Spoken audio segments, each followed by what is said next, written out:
CrazyJuan coming back at you again, care of the OG NLG YouTube page or channel. That's the original Next Level Gaming, for those who don't know. And just want to come by tonight and do a little quick video for our subscribers who haven't laid eyes on anything with the classic, the NES Classic Mini yet. Mine came in today, had one of those.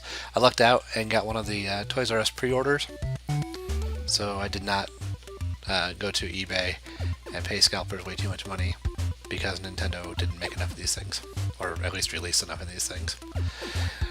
Although I guess more are coming soon. But at any rate, so far I really like it. Gonna take a quick little tour here. During the intro to the video, I was just letting this cutesy demo run.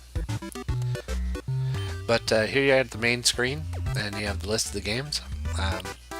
Most people are probably pretty familiar with what's on the mini console, and so I won't spend a whole lot of time. But generally speaking, in my opinion, it's a pretty darn solid list for $60. Lots of favorites and some of the old standbys, and a chance to beat the ones I never did as a kid, like Zelda 2. Never finished Adventure of Link. And so that'll be an opportunity. Playing through Ninja Gaiden will be awesome. Final Fantasy's great. Star Tropics I never finished, so that'll be something on the to-do list. But from the main menu here, you can go up, and there's some nice display options from the Pixel Perfect, which is how it was supposed to be originally formatted. 4x3 of old school TV, and the CRT filters to simulate playing on a old cathode ray tube. I've been messing with the Pixel Perfect because it's just I don't know, something different supposedly than what I saw before. You have the demo that we saw running there. Auto shutdown is nice. Burnt-in reduction is probably always a good thing. Not that I've had a lot of trouble with that over time, but language options are pretty self-explanatory. Here's a bunch of legalese, and then the manuals are scanned. They're available on the web, and you get to them via that QR code. You can press down and see suspend points, so those are like mini save states, which it's going to be the test as to whether or not I can get through some of these old school games without resorting to save state abuse, which is always the problem with emulation, right?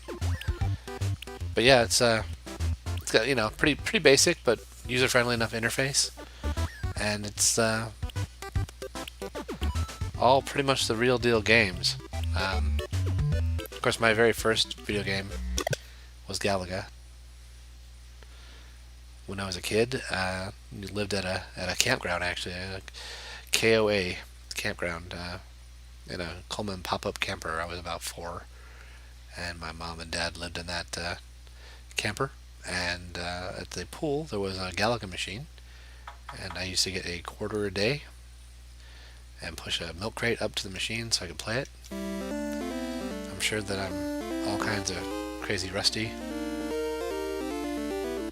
but I got pretty decent at Galaga back in the day. Used to have the teenagers coming around to watch the little kid play.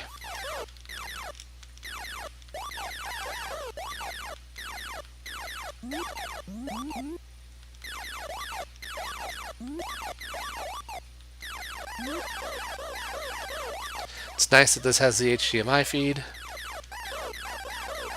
Makes it easy to do the whole streaming thing.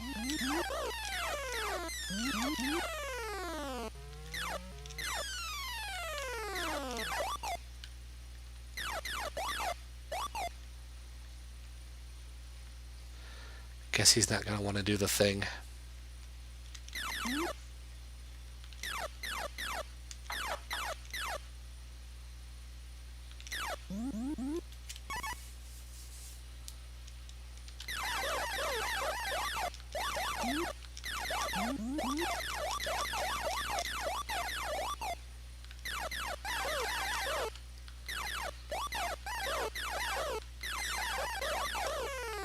Can't remember if they need to be green or if they need to be hit once to do the tractor beam. There it is.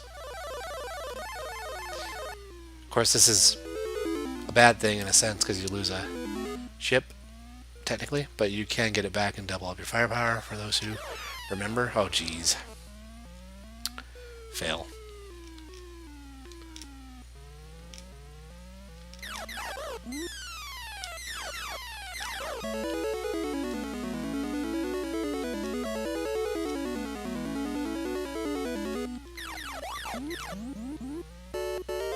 Do do do do.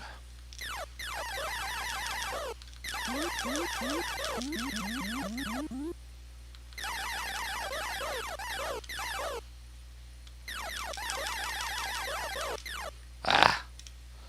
One got away. Well, not more than one, probably.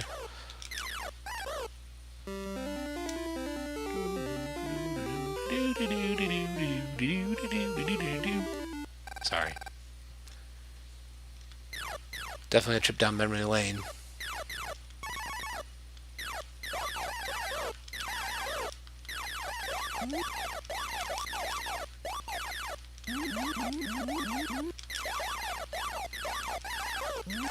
Ah! Oh my goodness, and there's the game. Oh well.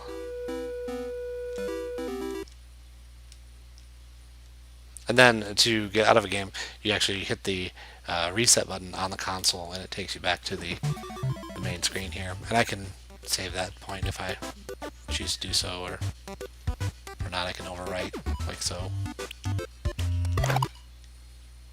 Oops, I went into it by accident, but that's okay. I didn't lose much. But yeah, just it's all here. Oh, and if your suspend point isn't saved down in the list, when you go to the next one, it will evaporate like that. I will say, though, the Pixel Perfect mode, I kind of like it. It looks pretty decent. The whole look of the whole thing is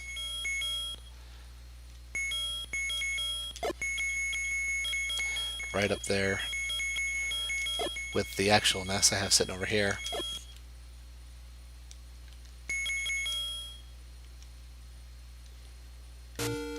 Yeah, I mean, it looks pretty good.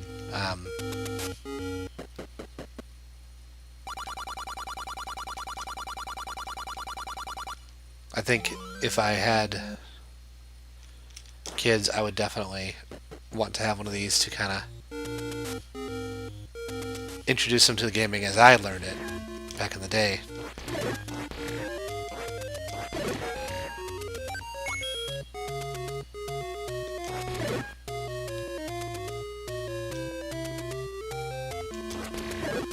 Octo Rocks.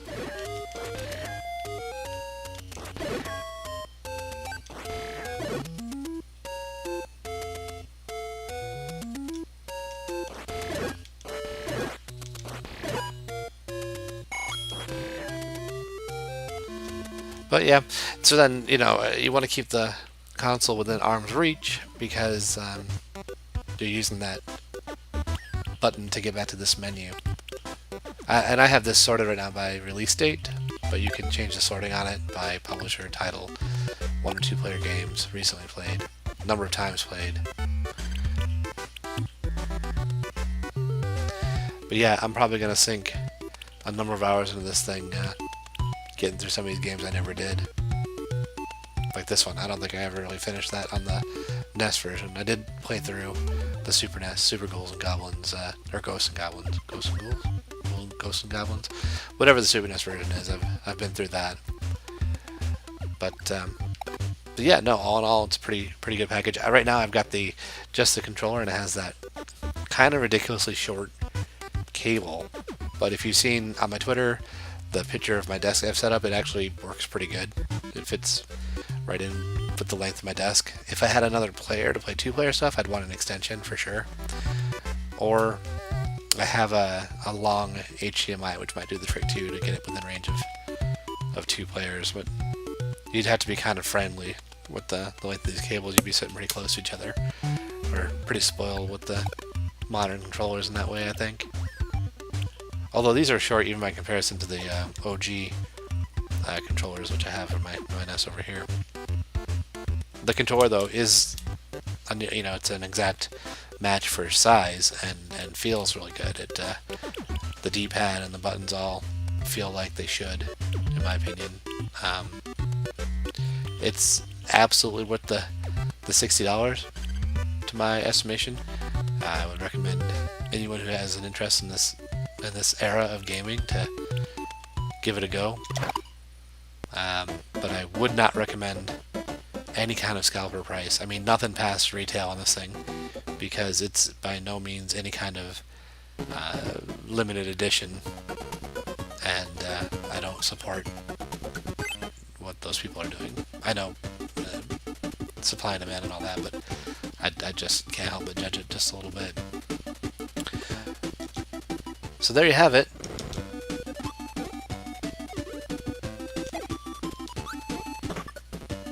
That is the Classic NES Mini.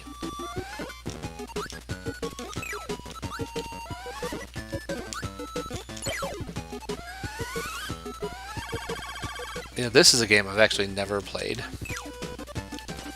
By the time this got out, I was onto this, either playing other games or onto the Super NES if that was an option.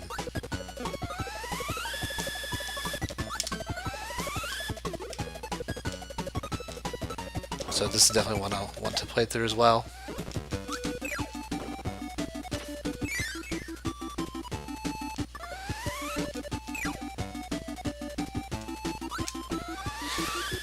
So that's it. That's the CrazyJuan NLG quick look mini review of the NES Classic. It's really, in my opinion, great. Recommended. Don't pay any kind of scalper price for it again. And I'll probably be doing, I don't know, one of these games for my own YouTube channel. Maybe Star Tropics or something when I am finished with the stuff I'm working on now. At any rate, thanks everybody, for anybody even who comes by and checks this out. Feel free to check out all the other content here on the original Nexel Gaming YouTube channel, and all of the the good content providers that we've got. Please like and subscribe, and feel free to swing past my own YouTube at CrazyJuan on Twitter. Also Twitter on YouTube, also on Twitter and Xbox Live. Feel free to hit me up anywhere if you have any questions or comments or suggestions or other stuff. Hope everyone's rest of the week goes well, and have a good one.